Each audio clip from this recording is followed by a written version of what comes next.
গেল কয়েক মাস সম্ভবত 2-3 মাসই হবে না আর কাছাকাছি সময় যারা আমার নিউজগুলো নিয়মিত দেখেন আইডিয়া থাকার কথা। অনেকগুলো আরব দেশকে টার্গেট করে সৌদির একটা অংশ কিন্তু মানচিত্রে আছে। গ্রেটার ইসরায়েল একটা স্বপ্ন ইসরায়েলের, আর বর্তমান যে প্রধানমন্ত্রী আছে নেহুর, যে ইসরায়েল এতটুকু বিস্তৃতি লাভ করবে। এখন বিষয়টাকে অনেকে হালকা নিছিলেন এতদিন, কিন্তু যখন কাতারের গেম বাজাই দিল তখন আবার এসা আরব দেশগুলা টেনশনে পড়লো যে না, এবার তো আসলে একটা কার্যকর ভূমিকা নেওয়া দরকার। গতকালকে নিউজটা দিয়েছি যে কাতার সহ আরব রাষ্ট্রগুলো আগামী রবি এবং সোমবার ইসরায়েলের বিরুদ্ধে কিভাবে কি সিস্টেম করা যায় যেন সাপও মরে লাঠিও না ভাঙে, ওই রকম একটা ভূমিকা নেওয়ার চেষ্টা করছেন। তো এর মাঝখানে ইসরায়েল তাদের শক্তি দেখাচ্ছে মাত্র 72 ঘন্টায়। কত ঘন্টায়? 72 ঘন্টায় 6টা আরব দেশে ইসরায়েল গেম বাজাই দিছে। তো এর মাঝখানে কমন কিছু তো আছেই। মাত্র 72 ঘন্টায় মধ্যপ্রাচ্য এবং উত্তর আফ্রিকার 6টি দেশে হামলা চালিয়েছে ইসরায়েল। কাতারের রাজধানী দোহা, এর পাশাপাশি যদি আমরা দেখি যে রাষ্ট্রগুলোর নাম আসছে, তিউনিসিয়া, এখানেও ইসরায়েল অভিযান চালিয়েছে। লেবানন এখানেও চালিয়েছে। গাজা এখানেও চালিয়েছে। সিরিয়া এখানেও চালিয়েছে। কাতার এখানেও চালিয়েছে। ইয়েমেন এখানেও চালিয়েছে। কত ঘন্টায়?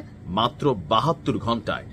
এখন নেতানিয়াহুর যে সরকার, তাদের বক্তব্য হচ্ছে সীমান্তের বাইরে আরো বিস্তৃত অঞ্চল জুড়ে তারা তাদের যে স্যাটেলাইট প্রক্রিয়া, মানে বসতি গঠন করা অথবা ইসরায়েলকে শক্তিশালী করা বা ইসরায়েলের জন্য আগামী দিনে থ্রেটমূলক যে রাষ্ট্রগুলো আছে তাদেরকে নিজেদের আওতার মধ্যে নিয়ে আসা, একীভূত করে একটা বড় ধরনের পরিকল্পনা, যেটা সেটার পথে কেউ কেউ বলছেন যে নিজেদেরকে একটু ঝালাই করে নিচ্ছে।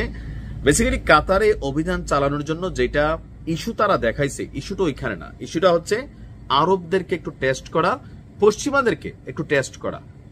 কারণ কাতার যে বর্তমান প্রধানমন্ত্রী আছে, গেল 2 থেকে 3 মাস আগে ডোনাল্ড ট্রাম্পরে বিশাল একটা ওইলান টাইপের একটা এরোপ্লেন কিন্তু গিফট করছিলেন। বিশাল কয়শো মিলিয়ন না বিলিয়ন ডলার দিয়ে জানি এই বিমানটা তৈরি।